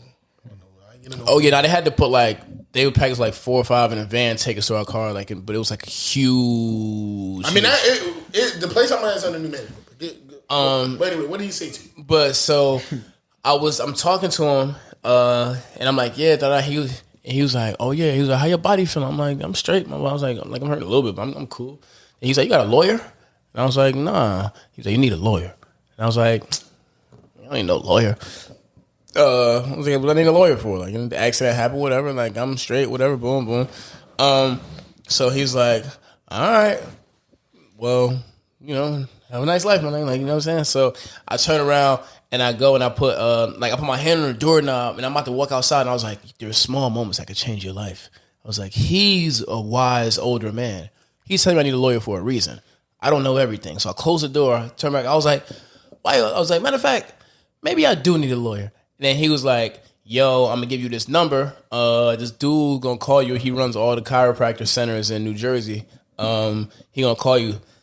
Long story short, guy calls me tomorrow. I go for an MRI. End up seeing all the herniated discs I have and like all the pinched nerves and all that shit. They work directly with the law office. So I ended up meeting with a lawyer. Lawyer came to my house and was like, oh yeah, like this. Yeah, all this is attributed to like that accident. So, you know what I'm saying? Like, now, mind you, this nigga was a football player, so he been getting car accidents since he was 12. Yeah, exactly. So all of my injuries are really from like football for the most part. Now the accident probably re-aggravated it, allegedly. But I mean, it don't matter because it's not about that. It's about how much it gets like aggravated. I'm just saying. Yeah, go take your bag. Cousin. It really ain't even no footage on me playing football. So like that was just like, you know what I'm saying? I'm just lying. Like I'm a liar. That's my baby mom's. But anyway, so you can't believe nothing I say. It's like a court of law. But yeah, so like just going through that process and be like, yo, if I would have never had that conversation with that dude, I would have never went to the chiropractor, never realized I had all these herniated discs, never linked up with the lawyer, and that's gonna be something that's Gonna change your life. Ideally. it should. It should, yeah. So I'm just like, damn, like So I have two, and one is actually from the same exact scenario. I was going to pick up my car. I was told. I'm about to see you met a girl from the Bronx. Y'all fell in love for 20 hours. Yeah, it was great. But nah, so like I go to pick my car up. Shout out to Sean. He helped me out with that. So I go pick my car up. RP Takeoff. And yo, I get it. Yeah. No, I get it. It was just like, What made you go with that verse? What made you go with that verse? filling with the buttons again. Oops. Sorry, guys. So the guy was like, yo, Shake. And I'm like, I don't know you. Like, from a can of paint. And I was like, yo, I know you? He was like, nah. I'm like, all right. So I pay for all my stuff. And I walk out. He's a dude that has to go get the cars. So he was like, yo, Shake, what's going on? I'm like, Yo, I'm like, yo, can I ask you do something? I know you? I'm like, yo, can I ask you something? I'm like, yo, do we know each other from somewhere? And he was like, nah. I said, so like, why are you calling me that? And he was like, oh, that's just. He's like, Shake means, it translates in Arabic to like it's like brother without your name. I don't know your name, yeah, or something like that. Like he's like, that's what it is. Like, brother, I don't know your name. He's like, so that's what it is. Call him Shake. But it's really like Shake, like with the accent or whatever. So like, which I think was what I thought was so crazy, so full circle, because like that's who I just kind of try to be to everybody. Like just be a good person, be a friend. Like I don't never come to harm. But so for that to kind of, even though it's a completely different spelling and it's completely different, like that made me feel like, wow, like this adopted nickname that came from something that was so harmless when I was like fucking 18 years old, working at Applebee's with my nigga Zai. Shout out to Zai. It ended up being very full circle before I even knew it was. Yeah, you get me? Mm-hmm. And then my second one was way before that. I probably was 15 years old at Rutgers football camp. This going into sophomore year of high school. And like, we out there with like niggas from all different schools or whatever, and like, you know how it is. If you've been to a sports camp, sleep away, like it's unsupervised after a certain hour. As long as niggas not killing each other, like survive, make it to workouts in the morning. Like it is what it is. And I'll never forget, and I couldn't even tell you how or why this shit escalated to what it did. I know for a fact, confirmed, niggas was doing pranks on each other. So like, niggas got me. Niggas froze my drawers, bro. Wait. When did you realize? What do you mean? Yo, so niggas. When did you realize it was frozen? Yo, when I came back to the dorm from workout, so like, when niggas took a shower and shit, so like, I came out the shower to go get it. So how long was your drawers out? See, they wasn't out, bro. Mind you, because when like you got like moms don't like sending their kids on new shit. So my mom was the type like, yo, if I went to a new camp, I had to get like new socks, new drawers, and all that shit. Ain't want niggas going out the house. That's how I do vacation. You feel me? Right. Yeah, like I don't go on vacation with drawers or white tees. I just cop them all out there. So it's like it's all new shit. So like niggas took my shits out the pack, dropped it. And to this day, what was it? I actually seen a nigga I seen a nigga like last year or something. And it was like, still got beef with niggas. Nah, I just still got beef with it, but like because me and him was mad cool when the shit happened, and then like once he stopped doing that, nah, it's a different person now. Ironically, the nigga name is Tyler. But anyway, somebody smoking hookah. You smelling? Yeah, it's probably Sherm. Yeah. Yeah, it's football time. It's definitely Sherm. Nah, it's probably right. They got their Christmas party right now though. Who? Selfish. Where? Someplace in Elizabeth. Oh yeah, whatever. Shout out to y'all niggas. Somebody asked me like, "Yo, you coming?" I was like, "I didn't get invited. I don't work there. I got the gear on though. You see me?" Like, shout out to gang, man. always. But like that shit escalated because I'm like, all right, now I want to fight because like niggas is playing and niggas is doing too much.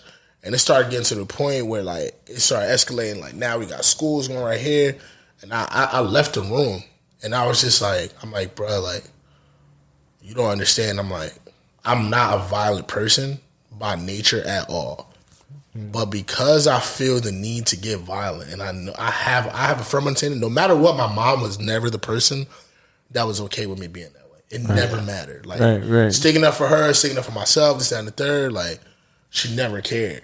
Like to the point where like I was afraid of like my own strength, like growing up. Right. Like, I never wanted to hurt nobody type shit. And I'll never forget this whole situation escalated somehow into me translating religion, like the Bible, to like just your ordinary people. Just not the ordinary people, but like niggas from, I'm talking about niggas from the block. Like niggas was in like fully tatted like at 16, like 17, like everything, like that type shit. And you just Jehovah's Witness some niggas? Borderline. But and I said to niggas, and it was crazy because I was like, I'm not even really a religious person. I'm like, you take from this what you need, but I'm like, bro, at the end of the day, because niggas is questioning me like, well, why would God do this if this is that and the third? Like, you can't tell me it's not some bullshit. I'm like, bro, I'm not here to do that. So I'm not even here to do none of that. This is like, what I will tell you. This is just words. I'm like, anything, no matter what, like you take what you need from it. Like, and that goes for whatever it is in life. But what made that conversation with them so important to me was it let me know that I can communicate to anybody. Mm-hmm. Whether you're from my walk of life, your walk of life, or anywhere in between. No matter what, if I take the time to understand where you come from or why you come from that place, I then understand how to communicate to you. If you're somebody who has never dealt well or never responded well, I should say, to people speaking with their hands and stuff like that, because it feel like for some people, that put them on edge. It's like, yo, why you keep like, that's a trigger. It's like, bro, I talk with my hands naturally. Is it bothering you? Mm-hmm. It's like, or when you point things, and a lot of things is like showing people their own actions, and showing them how they contradict themselves sometimes, or how they say like they don't fuck with this, but like in reality they do. Yeah. And then when they see that and you communicate, and like communication is so important because it's not what you communicate 95 to 98% of the time. It's how you say it, when you say it, who you say it to. It's not even, and you can take it a step further. It's what they experienced that day, what they experienced before you gave them that information. What was their, like, what is their state of mind when they received it? All of that plays into communication. It's not just how you say it and what you say it. Yeah. Like, there's so many different layers to it. Like, you can congratulate someone on their biggest achievement, and they could have had their worst day of their life, and they're not going to receive it the same. Facts. Yeah. Like, nigga, mom, that's a fact. Somebody just passed away. Like, I don't feel that, and they could have just had a groundbreaking moment. Mm-hmm. So it's like, you know, being able, having that understanding. It's like, yo, like I can communicate to anybody. I can do that, and it matters to me. Like, it is crazy because like that year when I got back to school, it was like, oh, so you ain't come to football workouts? And I was like, I was at Rutgers camp. I was like, I was with all of these niggas. Like, nah, you didn't go to Rutgers camp. I'm like, all right, you don't believe me? You think they're lying for me? Go ask Meg, because Meg taped me up. Yeah. So she's not gonna lie. Yeah. I was like, me and her not even cool like that. So you know she's gonna tell you. Mm-hmm. And niggas just kind of had to eat that. It is what it is. Where we at? Conversations change lives, baby. Right up. Before we get out of here, this is the last thing I wanted to talk about. And it's real simple. Kinda. Where is it? I thought kinda was the thing. Like, okay, we're gonna talk about kinda. Yo, living life as any cartoon character, who would you choose and why? Damn. Any cartoon character. Now what do you... cartoon, animes count. So we talking about like superheroes as well? Any one character. You can't... This is not I got like 3, I got 2. Nah. That's one crazy. Person. I'm gonna go first. Mine to me is Ash Ketchum, who is officially about to be retired. Did you guys know that? Yeah, I heard about that. So he's officially became like who he set out to be after, our entire lives. Which is almost like very synonymous with like our childhood just completely being over. Cause like you don't see that too often in cartoons where there's a protagonist where they get rid of the protagonist and usher in a new era of a protagonist. Like it would be like Dragon Ball being like, hey, no more Goku. So, but it's like that new generation, like Ash is like fucking 36. Like he's an old nigga. Like, yeah, I heard. I didn't know that. I thought he was like a fucking kid. But in the story, he is. Oh, you mean but he's existed for. Yeah, you feel what I'm saying? But like in reality, in the situation, like, and it's real crazy how his mom like be letting him just roam the world like at 15. Enslaving monsters and making them fight, just Mandingo fights around the earth. But anyway, not that that's what I'd want to take from Ash Ketchum's life. Not that that's what I want, but all things. But no, more importantly, it's just like, bro had wild determination, and no matter what it was, he kept his peoples around him. Like if you wasn't his man, you didn't stay around him. Like it didn't matter who it was, whatever it was. You niggas want to mix, we can mix. Like, if y'all niggas want to show love, we can show love. Like, we going to work hard, be the best at it. And then when it's all said and done, like, that's just going to be it. We're going to chalk it up. If it's a new competition, if it's a new way for us to compete, we're going to compete. If we lose, all right, cool, fuck it. But we're not losing next time. We're going to keep going through that shit, like, every single time.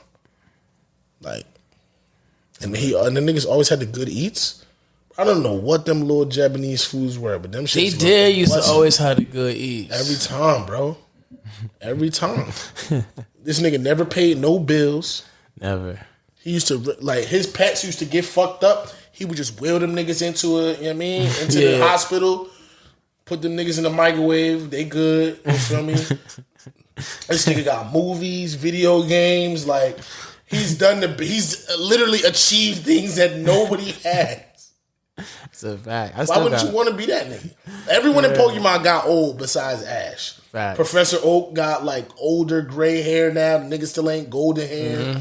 Gary like probably got kids and shit. Gary probably did. Gary was a little wild boy. Like Gary was literally progressing and maturing like in the show. And Ash was like, I'm still Ash Ketchum from Palatown. And boom, boom, boom, boom, boom. And he was like, all right, my nigga, but like there's new shit out here. Like, he's like, nah. There's girls out here. That's funny. That's an interrupt. You have an answer? Well, I got a question on it, right? So can it just be a cartoon, a video game, even if it's animated? Can that still count? Animated cartoon character? Well, yeah. Well, I guess it could be. I guess it could be because is there a show? No, it's not a show though. So it gotta be a show. That what we constitute cartoons? Because then I gotta think again. I'm gonna just tell y'all, CJ from GTA. CJ from San Andreas. From San Andreas. CJ. That was some of the best moments of my like what childhood playing CJ. Like you could get buff and then like just be beating motherfucker up, just get a plane, do some cheat codes. You got a fucking street sweeper out here. Boom. Crazy. It's crazy. You know what I'm saying? I forgot about that. They really just took cheat codes out and just started charging niggas for them. Yeah, I say. Oh, for real? Bro, there's no cheat codes in GTA now. It's just like if you have money, you can have all the shit. Oh, that's crazy. Like, they got little white kids with their dad's Amex on this shit, got everything. Yeah. Damn. Saddam Hussein on GTA. Yeah, that's crazy. The cheat codes used to be, them shits used to be long as fuck. I was a billionaire on that motherfucker, boy. I was out there doing left, right. He was just doing shit and just end up with a fucking Tommy gun. Left, right, circle, triangle, left, right. Yeah. X. But nah, R3, R1. I had to put them shits in like. Yeah. Yeah. But that I feel like CJ was really like the epitome of like, and this is gonna sound crazy, but that was black excellence. Like who could stop CJ, yo? Like he could have his gang together. That's black niggatry at his finest. Like you feel me? Like he was able to do anything he wanted and buy property, be in the hood, like beat niggas up if he needed to, but also he could just be classy if he wanted to too. Like, yo, he really had the world at his like his fingertips, and I fuck with CJ, yo. I fuck with CJ. That's who I would be. He had a great time. He ain't never have a dull moment. You know what I'm saying? So that's bad specific. So I fuck with it. Mm-hmm. That will count as a cartoon character. He's animated for sure. That fly for sure. What you thinking?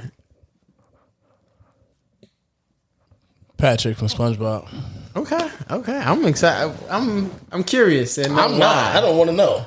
Patrick from SpongeBob. This nigga want to be a top. What? Because he was so aloof. Nah, no bullshit. He was always at peace. That nothing ever like mattered, bro. No, I'm Patrick. Like he was so unbothered, except for when he wasn't. Because when Cuz got mad, he would get mad. Yeah. But he was so unbothered that was like living that type of life has to be so peaceful. Like he lived under a rock. like he lived under a rock. What do you live under a rock? Like, yeah, nigga. Yeah, I live under a rock. Like it didn't matter. How many times did you see his parents? Barely ever. Yeah. Like he didn't. It was like, and not just I don't desire those things, but if I could live a life at peace, not knowing that there was anything such as not peace, it's like ignorance is bliss.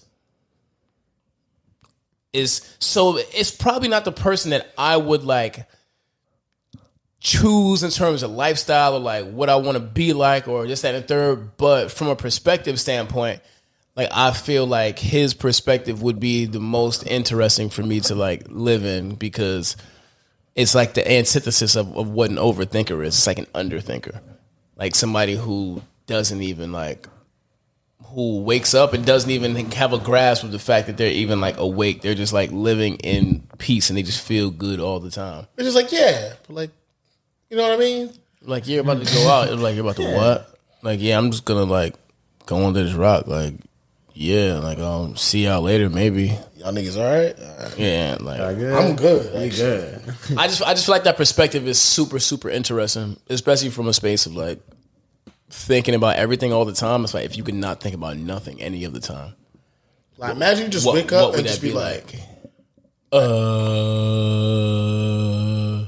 bro, that nigga ain't had to pay no rent, no none of that. Bro, he lived under a rock. No shirt, no nothing. Under a rock. Yeah. Nah, that shit crazy. And what's crazy is like that shit really didn't have no downstairs. Like It had no light. It didn't have nothing. Nothing. Sand was every furniture. yo, Yeah. Nigga, sand was food. Yeah. That's funny. yo, niggas eating sediment burgers. Yeah, that's filthy. Yo, man, it's been a pleasure, bro. Yeah, it definitely has. This has been a great conversation, Dante. Thank you for having us. Plug your socials everywhere. Right. Nah, man, thank you no for episode name, no episode cover. It's crazy. Yeah, we don't. Right. Yeah. We gonna figure this out though. I got something in my back pocket. It did. Well, look, man, this is Dante Maurice, man. My Instagram is at Donteeze, DONTEZE. You can find me on Twitter as well at Don_Flee, FLEE.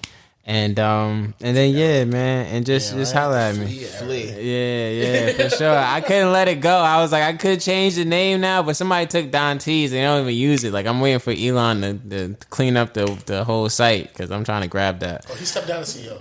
Oh, he already did? Yeah, he put out the poll, but I didn't know he did it. I'm gonna actually do this shit. It's like, yo, do niggas think I should step down as CEO? Yes. All right, fuck y'all. All right. But he really did it though? Yeah. He knew what? He just owns the shit now. Ooh. Damn. I mean, that's the smartest thing because Tesla stock is dropping right now. He need to get it together, man. Didn't he say he's just gonna like once everybody else starts making American electric cars, he's gonna give Tesla away? I mean, he that type of guy. I think that's what he said. He said he started Tesla so that the world could change to like sustainability, and then once everybody starts doing it, he's just gonna like give it. He's just gonna give Tesla away. I think he still got some more money to rake in off of that. But SpaceX is real, baby. He trying to take it Interstellar. And then they got that underground shit. Yeah. Underground shit. The tubes, the train What's joints. the name? Yeah. What is the name of that shit? I forgot. We looked it up on here, but it's And he basically giving using like magnets. Yeah, and he got them satellites. He about to be giving internet to the world, yo. Like it's like on some joint where like you don't need, you don't need no wires, no nothing. Like you just Nigga about to just give the world Wi-Fi. Straight up, bro. It's crazy. This world's gonna be a scary movie. I was gonna say it is. It already is, yo. It's literally if like, we knew everything, living in iRobot, nigga. And the years wasn't far off. Bro, if we knew everything, we'd be scared as hell right now. Like, I hope not, but our grandchildren might have chips in them. Shit, They got chips man. in them now. What was that movie? You see that? Did y'all see that shit? When they put the chips in niggas and they was blowing niggas up? COVID-21? Nah, I ain't seen that. Nah, yo, what was it? I'm gonna get the name of it. He was blowing niggas They up. literally, oh man, This is some Black Mirror shit, though. We be living in that. Black for Mirror real, is for a real. very interesting series. Yeah, a lot of stuff that they've shown is like has happened. Like, you know what I'm saying? Even from, did y'all ever see the joint where they had the like the credit system where like if you weren't a good person you couldn't get on the train? yo, Or, like, you word. couldn't- Nah, like that's happening in China right now. Australia just got something like that too. Yeah. Where it's like being a You got like a citizen rating or something like that? Yeah, Like, if you litter like niggas demote a point from your citizen rating? Yeah, it's like real shit. But that's happening in China right now. Like you really got that shit. Like they got the cameras around, they watching you, your shit will go down and you can't do certain shit. Yeah, I threw a Casamigos bottle out the window yesterday. Got him. It's over. I hope nobody slashed their tire. Shit, that sucks. Yeah, I was a little drunk. I wasn't driving though. how can I not? It was with the nigga from goddamn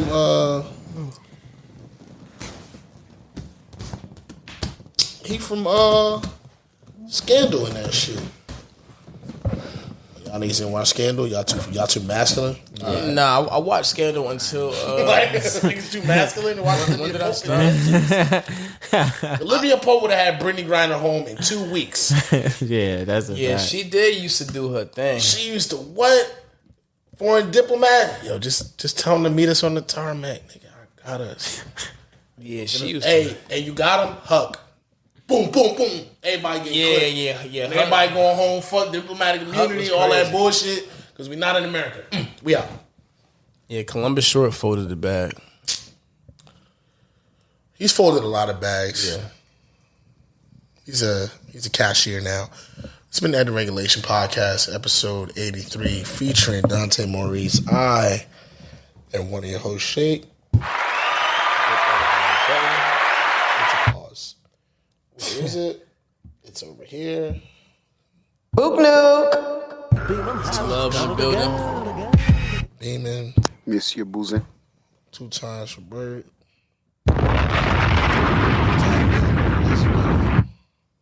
Fraga Rose, BDT, we love you guys. Oh, say goodbye to all the people, Dante. Peace, man.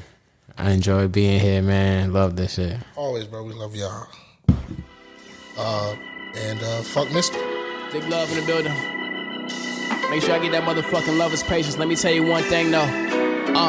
Yeah, Rose. I don't need no motivation. Trying to change my situation. Make a lane away from niggas. Hit a fadeaway on niggas. I don't get no explanations. I don't need no validation. I don't see no competition. I don't need no phony bitches. I don't fuck with opposition. Kill them all with preparation. Mix the flow with education. Smoke the whole of medication. Get these hoes above my face. If you ain't adding to my space, then you a cancer to my greatness. Yeah.